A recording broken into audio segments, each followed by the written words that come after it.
Hi everyone! Again, welcome back dito sa aking YouTube channel. Again, this is Yana. In today's vlog, utang sariya pa rin tayo.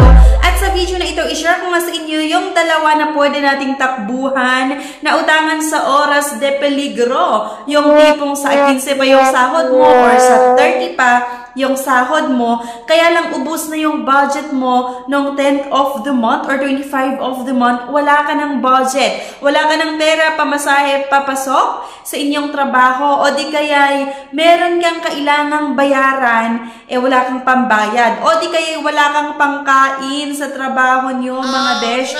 And minsan kasi, lalo kapag pamasahe ang problema, talagang mahirap naman talaga pumasok kapag wala tayong pera na pamasahe at kapag umuutang din tayo sa ating katrabaho, halos, kasi hindi lang pala ako yung naubusan ng budget, pati din pala yung mga kaibigan ko or yung mga katrabaho ko, ubus din yung budget nila. Pero bago ang lahat, kung bago ka pa lang dito sa aking YouTube channel or maaaring lagi ka nanonood sa mga videos natin pero hindi ka pa nakakapag-subscribe, abay mag-subscribe ka na nga po para makasali ka sa ating pa-weekly GCash giveaways at every 25th of the month nga po ay merong isa na binibigyan natin ng brand new na cellphone. And congratulations na po pala kay Ma'am Lysel.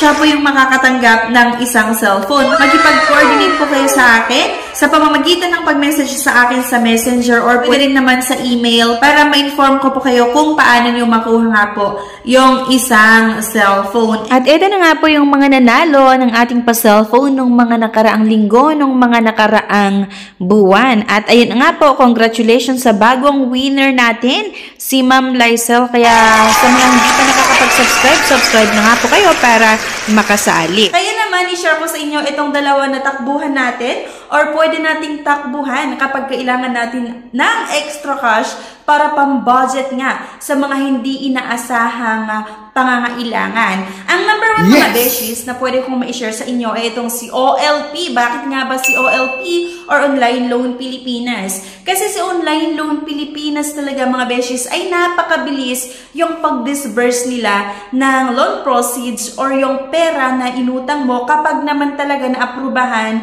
ang inyong loan application. Pag-submit ko ng loan application ko kay OLP kasi, wala pang isang minuto, may nag-text agad-agad sa akin na sinasabing na-aprubahan yung loan application nyo. At dito kay OLP mga beshies, kapag first time nyo na umutang, medyo mababa yung pinapautang nila. Pero okay siya kasi nga, pag-submit ko ng loan application ko, wala pang isang minuto, may nag-text agad na approve nga yung aking loan application. And medyo mababa nga kasi 1,000 pesos lang yung first na naaprubahan. Pero okay lang kasi meron nga itong 0% interest kapag first time nyo na umutang. Like sa akin, nung umutang ako ng 1,000 pesos, bali ang pumasok sa aking account or sa aking GCash account ay 995 pesos. 0% interest siya at kailangan kong maibalik yung 1,000 within 14 days agad-agad yung in-offer nila sa akin kahit first time ko nga namang hiram dito. Okay? At yun nga, napakabilis. Kaya kunwari, ubus talaga yung budget mo ngayon, pwede mong i-click nga si OLP. Makikita nyo yung link nga nitong si OLP sa comment section at sa description below. Pwede nyo i-click yung link na ito para may-route kayo mismo kay OLP at para malaki yung chance na pwedeng maaprubahan nga po ang inyong loan application. Ang number 2 mga beshies na pwede kong ma-share sa inyo or ma-recommend sa inyo na pwede nyong utangan ay si Tala. Bakit nga ba si Tala? Kasi nga si Tala isa din sa napakabilis mag-process ng loan application, napakabilis din yung pag-disburse nila ng loan proceeds. At ang unang-una nga dito kay Tala ay nagbibigay sila ng napakababang interest at processing fees. Okay? Kaya lang si Tala, medyo mas matagal yung pag-disburse nila ng loan proceeds. Doon napakabilis yung pag-approve nila ng ating loan application, pero yung pag-disburse nila, inaabot ng 1 oras, 2 oras, based on my experience. Ewan ko lang kung merong nakatry sa inyo na pag-approve, finorward na nila agad. Pero sa akin kasi, kapag nag-loan ako ng 9 AM ng umaga, minsan pinapadala lang nila yung pera sa account ko na ng bandang hapon na 2 p.m. or 3 p.m. bago ko nga matanggap yung loan proceeds. Kaya kung gusto yung mag-apply kay Tala, halimbawa ngayon pa lang, nanganganib na yung pera nyo or nanganganib na yung budget nyo, abay, pwede na kayong mag-apply ngayon, di ba? Para bukas, meron na kayong magamit. Kunwari, yung budget nyo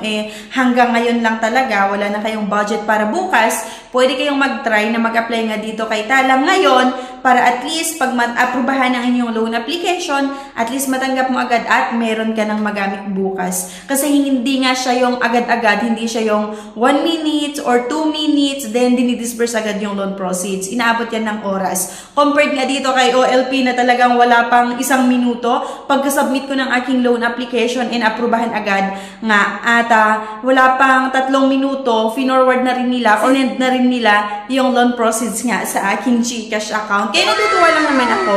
Though in terms of interest and processing fees, medyo mas malaki itong si OLP kung compared kay Tala. Kaya lang si OLP nga ay sa pag-process and pag-disburse ng loan proceeds, sobrang napakabilis lang talaga. Itong si Tala naman, mababa yung interest and processing fees. Mabilis din naman yung pag-process nila ng loan application. Kaya lang sa disbursement nga or pagpadala ng pera na naaprubahan, inaabot yan ng oras. Pero okay ha, kaya nga sabi ko, kung ngayon lang yung pera natin, mag-apply na kayo ngayon para meron kayong magamit bukas kasi nga hindi siya yung agad-agad. Okay? So yun lang yung tinatakbuhan ko talaga kapag kailangan ko, kapag sobrang kailangan ko na talaga as in ngayon ng oras na to or ngayong minuto na ito, kailangan ko ng pera, si OLP yung ina-applyan ko. Pero kung bukas mo pa naman gamitin yung pera, pwede mong itry si Tala. Kasi nga after ilang oras, ipapadala din naman nila yung loan proceeds once na naaprubahan nga ang ating loan application. Okay, so yun lang mga beshi yung i-share ko sa inyo.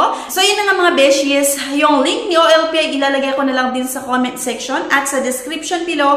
Pwede nyo i-click yung link na yun para ma-route kayo mismo sa app ni OLP. At mas magandang mga beshi na gamitin nyo yung link na yun para at least magkaroon ng chance na maaprubahan ang inyong loan application. Pero yun na nga mga beshies, mas maganda na bago nyo utangan ay mag-search na lang din kayo or gumawa na lang din tayo ng sarili nating research. Manood na lang din kayo ng ibang reviews patungkol kay OLP. Maari nga kasi na okay yung experience ko dito pero yung iba merong hindi maganda na experience. Sa akin naman kasi talaga kapag umuutang ako dito ay minamake sure ko na meron din akong pambayad sa loob lamang ng 5 araw or 10 araw mababayaran ko din agad-agad. At in fairness mga beshi ha, si OLP nag-o-offer na sila ngayon ng 1 buwan na loan terms. Pero itong si Tala talaga, sobrang ganda din itong si Tala kasi noon pa man, nag-o-offer na sila hanggang 2 months na loan terms. Ano pang hinihintay mo kung naghanap ka nga ng pera para sa pang-emergency na pangangailangan? Aba, yung link ay makikita mo nga sa comment section at sa description below. Pwede nyo i-click yung link na yan